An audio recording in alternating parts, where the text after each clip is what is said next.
Every now and then, I watch and read a piece of media that utterly captivates me and leaves me with no other choice than to continue on with the experience until it's over. The latest of these experiences for me was Riot's new Netflix original Arcane, a show that constantly impressed me with its scale, efficiency, and poignancy in the course of its 9 episodes. Suffice it to say that it has left an impression on me, such that I have started to write this script the moment I finish the last episode, because I simply have to talk about it. So let's talk about why this show is so great.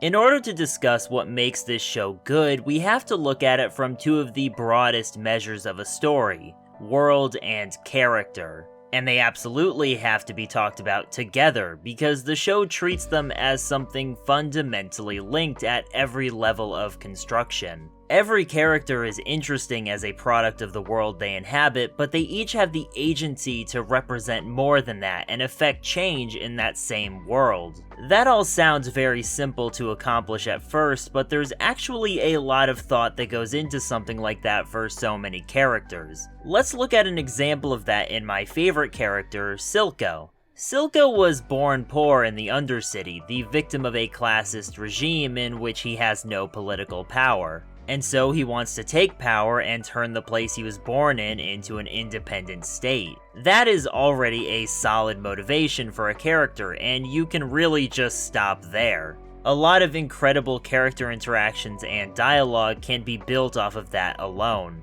But then we see how his complexes and relationships stand contrary to what he ultimately wants, building him into a more complex character. And his relationships with other characters allow him to play a similar role, making others even more complex. It's true that the foundation of his character is emblematic of a facet of his world, but he is not limited to that space of being, and that describes just about every major character in this story. All of them coming from their own little part of their world, which informs their own views and motivations, allowing for their interactions with other characters to further inform these things. And what's more, none of them are presented as truly correct or truly incorrect in the context of the story. Every one of them has merit to their views, and every one of them is wrong in some way. Each of them bound up in their own ignorances or complexes born from their birthright and influencing their lives. This ends up creating a rather unique form of narrative that you don't often see, because Arcane doesn't really have a main character. Some characters definitely get more screen time than others, but really, who is the protagonist? Vi? I mean, she's presented that way, but Jace gets just as much focus and drives the story just as much. Or is it Jinx? She's marketed just as much as Vi and has the same screen time. Or why not Silco or Caitlyn even? A bit of a stretch, but their importance can't be understated. My point is that there isn't really a definitive protagonist here, and that's because none of them are. The real main character of Arcane is the world itself.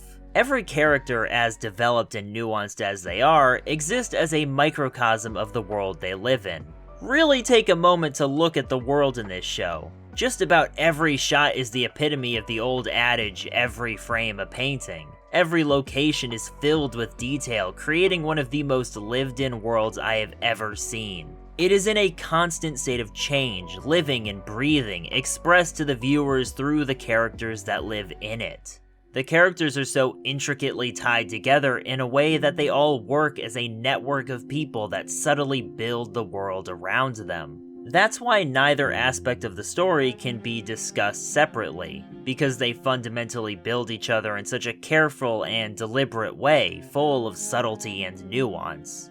All of this comes together to make a story that feels truly real and human. This interconnected style of writing produces something that is so resonant with reality. There is no protagonist because they are all doing something important to the overall story of the world, and so we see these complex relations in all their highs and lows because we are exposed to the full spectrum of perspective that can possibly be provided. We are not seeing one person's story, we are seeing the full story of a city bloom forth, creating something beautiful. And all of this is done in such a focused manner. Even though the plot lines are so diverse and the characters so varied, it is all brilliantly tied together by one core theme: progress.